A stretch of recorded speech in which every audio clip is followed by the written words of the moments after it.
Welcome to the Daytona International Speedway, home of the famous Daytona 500. I'm Ron, and I'm your tour guide.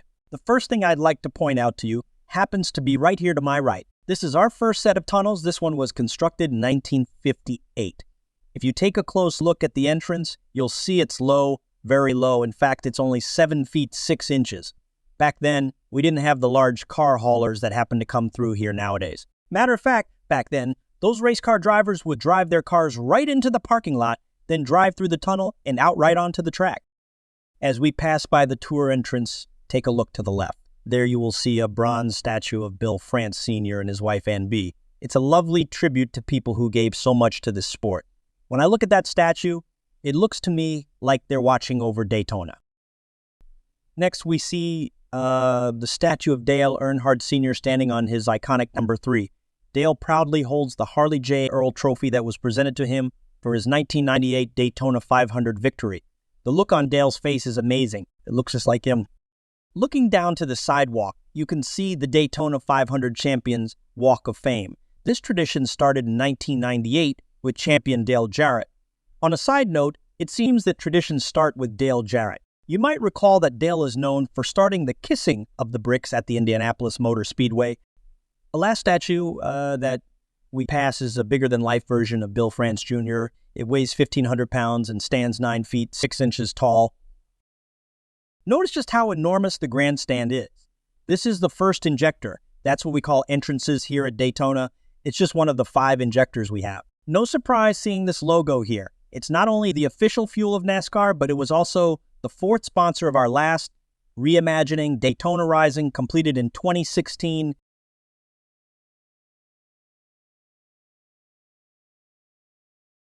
Now, in a given year, we have 230 to 260 events taking place at Daytona.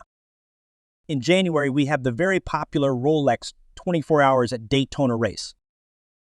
In February, we had Speed Week followed by the great Daytona 500. The 500 is our biggest event of the year. We're not limited to auto events. We also have bike races, motorcycle races, go-kart races, boat shows, and even boat races throughout the year. A really fun event we have is the Daytona Turkey Rod Run. It's one of the largest car shows in the entire country. If you have a hot rod or an antique car and you're looking for parts, this is the place to find it. As a matter of fact, it's so large, it takes up the entire 150-acre infield. Let's not forget the triathlon, which is held the first week of December. Then the rest of the whole month of December and up to first weekend of the new year, we have a breathtaking event here called the Magic of Lights, which is a drive-through holiday light show. It must be seen to be believed. You drive your own vehicle through the tunnels of lights while you tune into a specific radio channel. It's amazing to be listening to holiday music as you drive through the lights. It's magical and everyone loves it. Hi, this is 3-time Daytona champion Jeff Gordon. I'm pleased to welcome all of you to Daytona International Speedway. Nearly 60 years ago, a small-town automobile mechanic had a dream for a racetrack that was bigger, faster, and more exciting than any before it.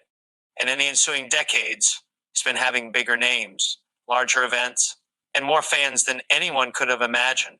What started as a dream has become the famed Daytona International Speedway, the world center of racing, synonymous with names like Petty, Earnhardt, and Allison. Daytona International Speedway has captured by imaginations of billions of people worldwide. Now, this American icon is leading the pack with the modern amenities that sports fans deserve, and the heritage that race fans expect from Daytona, as 2016 saw the closest finish in the history of the Great American Race. We now only conjure memories of Johnny Beauchamp and Lee Petty in that inaugural Daytona.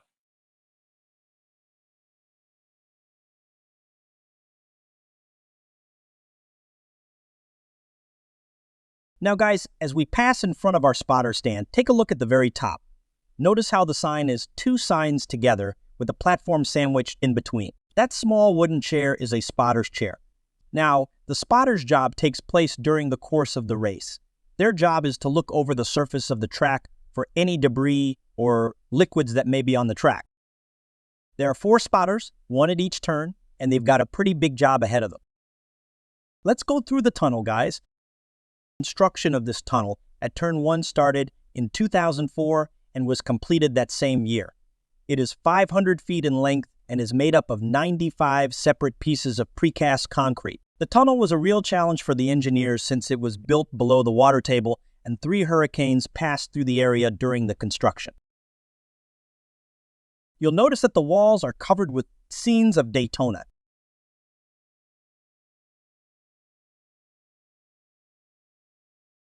I don't know if you feel the way I do, but every time I drive through this tunnel, I feel pumped and ready for the next race.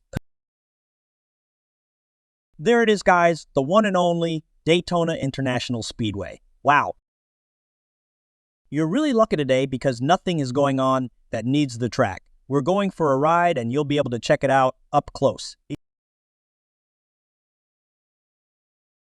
I'm going to be throwing out some facts about the track while you look around. The turns are famously banked at 31 degrees, allowing for incredibly high-speed racing. The last time the track was fully repaved was in 2010. Everyone's gearing up for the Rolex 24 Hours at Daytona next week. The Daytona International Speedway is a 2.5-mile tri-oval track.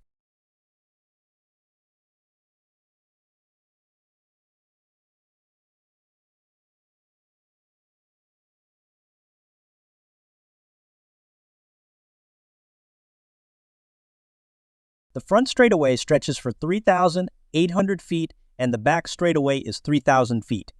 The length offers drivers a chance to hit top speeds before entering the turns. Of course, we will have a top speed of 15 miles per hour, considerably less than during the races, but still, it's so much fun to be riding on the actual track. These grandstands are huge. They are 8/10 of a mile long and 153 feet high, which is 15 stories. The capacity is 101,500 people, but can expand to 125,000. The engineers designing this grandstand had to consider the curvature of the Earth in their design. There is a 7-inch difference between one end and the other. There is a VIP area that includes luxury suites, club-level seating, and exclusive hospitality amenities. At the very top, there's a designated area for race team spotters. They play a crucial role in communicating with drivers during the races. They get a bird's-eye view of the track and can relay important information to their teams regarding race conditions, competitors' movements, and strategy. The painters are wiping out the last event's info, and when the paint dries, it'll look like the Rolex 24 Hours at Daytona logo has always been there. Pit road here is approximately 1,600 feet long. Right now, it's set up for the Rolex 24 Hours at Daytona. The haulers should start arriving in a few days. Crews will be setting everything up soon. During the Rolex 24 Hours at Daytona, pit road accommodates a significant number of teams and cars.